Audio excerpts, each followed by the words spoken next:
Alright, so we're back with another episode and we're gonna check out that boat, see what it's all about. The boat! We didn't explore it before, too afraid to hurt ourselves. Considering its location, I don't think it's an exit, but what's inside is still unknown. I may find a clue.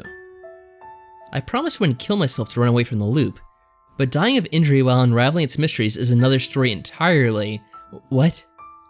So he's saying if he won't feel bad if he dies now? Yeah. Because it's an accident? Besides, it's true I'm a little out of shape, but that doesn't mean I'm a potato. I can cross that bridge. He just ran like a bunch of laps.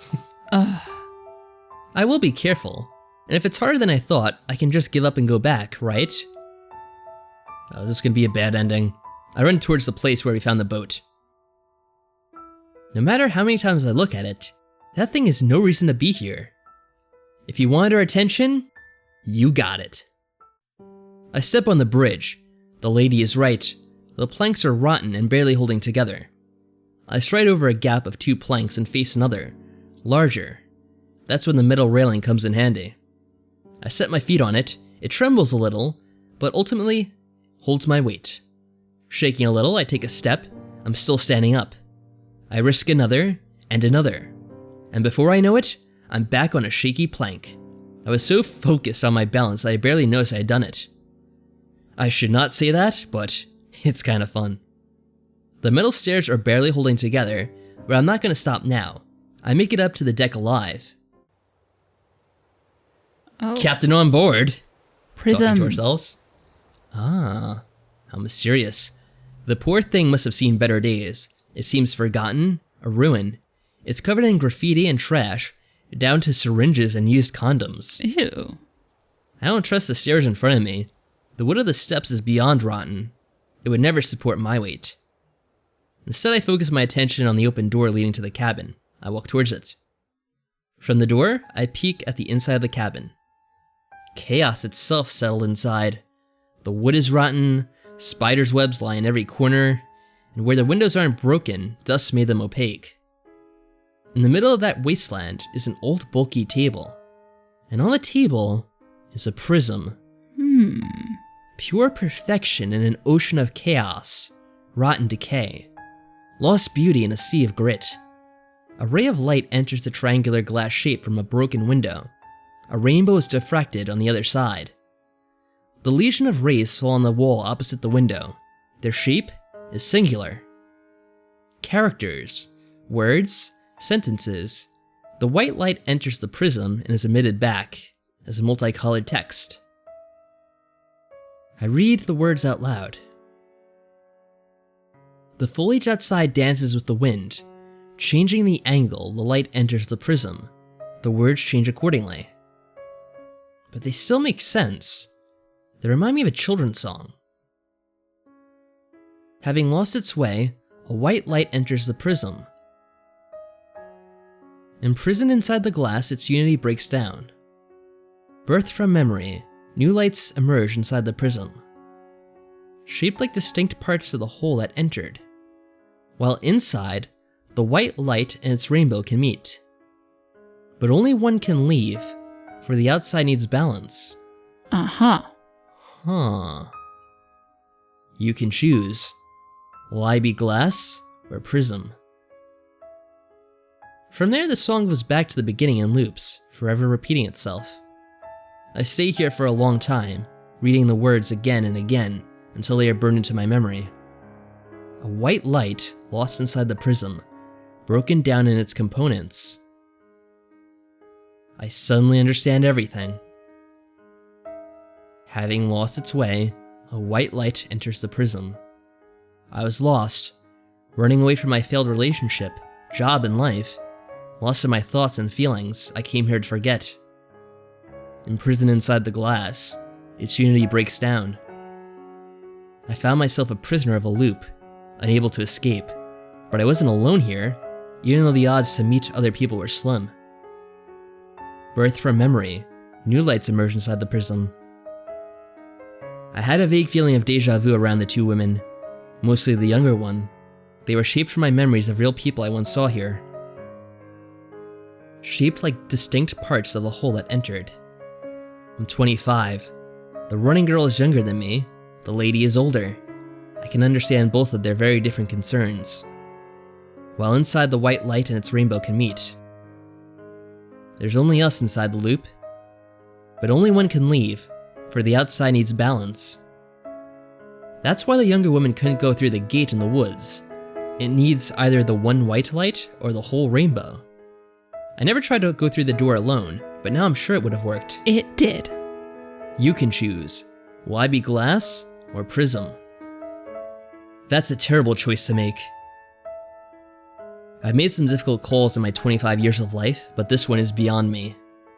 I can exit the loop, leaving the two women behind. Then it's a simple glass. Or I can let them both escape, making it a prism. What happens to me then? And I know. I would be erased, cease to exist, forever lost. As it is, the prism is stuck in time. The same day is repeated, all over again, until the choice is made. Wait, so it needs to be the two of them, not everyone? I thought it meant like all three of them had to go, but no, it's the two girls, or just him? I guess it has to be either the two girls or just him. Alright.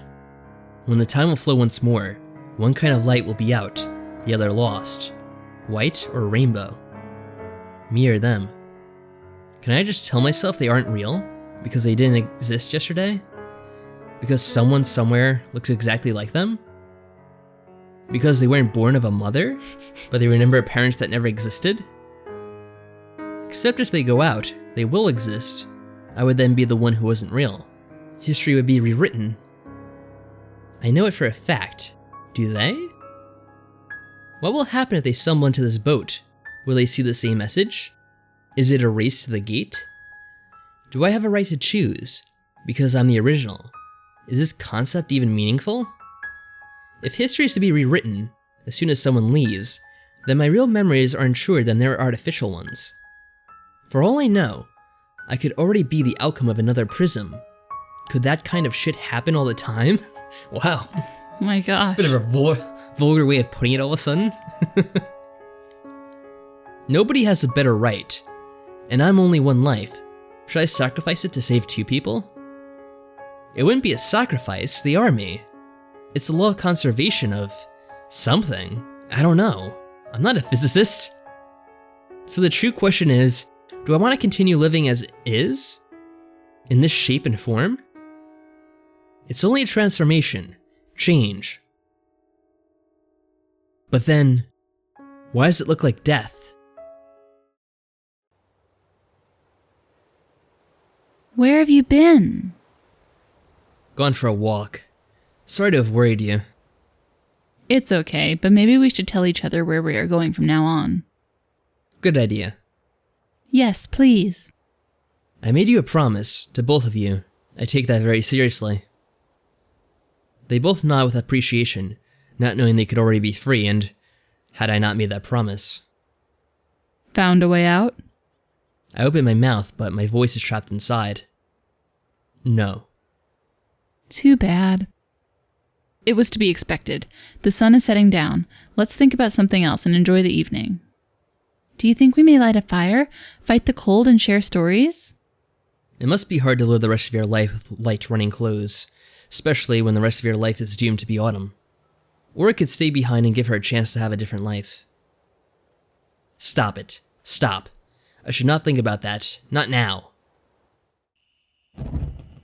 In the end, we light up a fire in front of the refuge, eat around it while talking about our lives.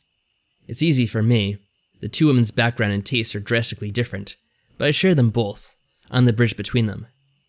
Because they were both created from my experiences. I feel sick. I sleep badly. Every time I close my eyes, nightmares invade me. I dream of strange rays of light, reflecting everywhere, bright chaos. I'm a will-o'-the-wisp myself, a pale dying glimmer. I see my body disappear, limb after limb. In this dream, photons are little sparks leaving me. They dance in front of me, changing colors, mocking me. Then I wake up, drenched in sweat, heart pounding. An hour or two later, I dive back, and the nightmare resumes. The early hours of the morning were more restful. My body reached its limit and finally claimed a dreamless sleep. I'm so glad this night is over. but I already dread this coming one. I have nothing to do this morning that would help me think about something else, and I probably won't have it in me for the foreseeable future. I miss my phone. The battery would never have been a problem as long as it reset every night. However, I suspect I wouldn't get any signal here. Less so internet, and a man can only throw so many birds at pigs before dying of boredom. I don't want to push my fellow prisoners. It took me like a second to understand what that meant, but I got it. Way to go. What? What kind of French person throws birds at pigs? We all need some private time, and if we were to live together for long, we shouldn't risk tiring of each other so soon. Yet I can't get her out of my mind. She's kind of part of you. It's a little weird. Weird relationship. Alright, let's find her and see if she's busy. If so, I can just look for funny animals hidden in the clouds. I find her standing in front of the water channel. A light breeze gives a life of its own to her ponytail. Tired of running? Now you want to swim? Maybe. I go down on my knees and put a finger in the water. As I thought, icy cold. Can I do something for you? Oh, no. I was just passing by. I saw you alone and thought maybe you could use the company. But if you prefer some time to yourself, I understand. We're going through some crazy shit and we all need a little room to breathe. Thanks. I don't mind good company. Am I good company? You don't have much concurrence. It's easy to be the best when you're the only one. Tell me, did you always know what you wanted to do with your life? Yes, and no. Nuance again? Of course. I stopped believing in simplicity like a kid stopped believing in Santa Claus. It's a harmful fairy tale. So what is the nuance this time? I knew what I wanted to do, but I didn't know how. I still don't. Not really. It's easy to think our job is our life. At school, what do you want to do when you grow up? At a party, what do you do for a living? We dedicate most of our time and energy to it. Seems natural. Yeah, but simplistic, thus harmful. If you could equate your job to your life, good. But chances are you won't be able to. Not entirely. A job is all about compromises. Exactly what personal fulfillment should not be. Oh, did those words come out of your mouth? They sounded hopeful, almost idealistic. Hey, I'm trying to say something meaningful here. I don't need your sass. Sorry, Sensei, I'm listening. What did you choose to study? Civil engineering, environmental and structural mostly. Like building parks and stuff. You have a way to make it sound so mundane. I disagree. It sounds more real, less abstract, yet more magical. There are tons of people able to shroud themselves in buzzwords, few who can build things. What do you like in those fields? Seeing new places, the beautiful landscapes and architectures of the known world, or those that still only exist in the mind of a dreamer. I want to help preserve them or create them. Is that weird? Sounds like a beautiful calling to me. And it's not an interest I share, not at all. Isn't that proof the rainbow? Or more than just one? So you know what you want to do. You just have no idea how. And this is what you hope to learn by continuing to study. Exactly. She looks at me expectantly. Does she think the truth about the whole universe is suddenly going to escape my mouth? You don't have to worry. Huh? That's my advice. That's not an advice, that's a hand wave. I say you're doing fine. You have skills related to what you want to do. They'll give you a job. I don't just want a job. Oh, I don't just want any job. At first you do. Everything you believe you know about the workplace is wrong. No such thing as simplicity, remember? The first years will be all about scouting this unknown battlefield. After that, you can change job, reorient your career, as many times as you wish or need. I can change my employer, not my job. If I don't plan and study for it, how can I? You can't. School is only a starting block. You'll need to improvise the rest anyway. More pessimism. If I listen to you, I'm about to jump from a plane without a parachute. You are, but you'll be fine. You're nice, bright, and willing. That's all you need to build a parachute. A more fitting analogy would be running. You already know how to run. Stop caring so much about the layout of the track. Alright, let's say I stop studying and sign up for a job. I do it well enough and can reorient myself a few times. How do I know where I should aim? How to know if a job will fulfill me? How to not compromise? Most people can't. We need more than a job to be truly us. Lacking that, well, you see me. It's not pretty. Look at this gut. But what you need can be anything. People forget all about their jobs when they talk of their friends, their travels, the novel he's writing, the game she's creating, the music band they're playing for, or their children. Those are hobbies. Kids aren't hobbies. Oh. How would you know? You don't have kids. What makes you believe so? Her eyes grow big and her jaw falls. You have kids? What if I have? Is it a problem? It's not super unusual at 25. No problem at all. I'm happy for you. Her stance doesn't agree with her words. She's sweating. I don't have kids. Is your girlfriend... She remembers about the girlfriend. I only mentioned her once briefly. Is it bad that I enjoy her reaction so much? Not pregnant, no. No kids planned. She regained some composure. It's subtle. I'm starting to think I imagined the whole thing.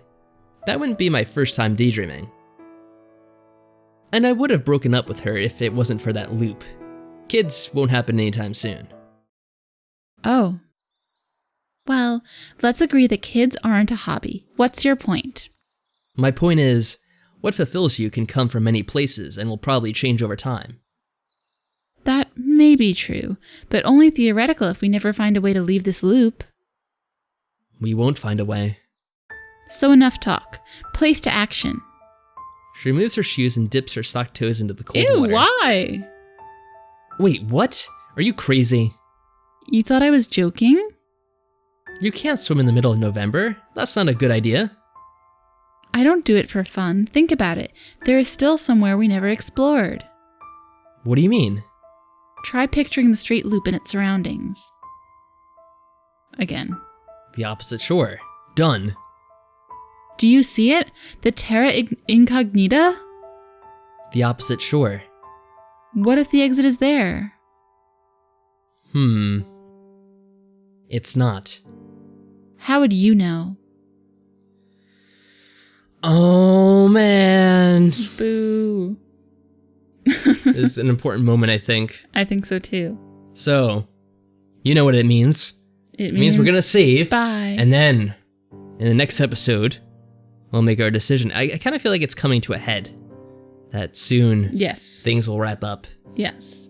But, until then, take care, and see you next time. Bye.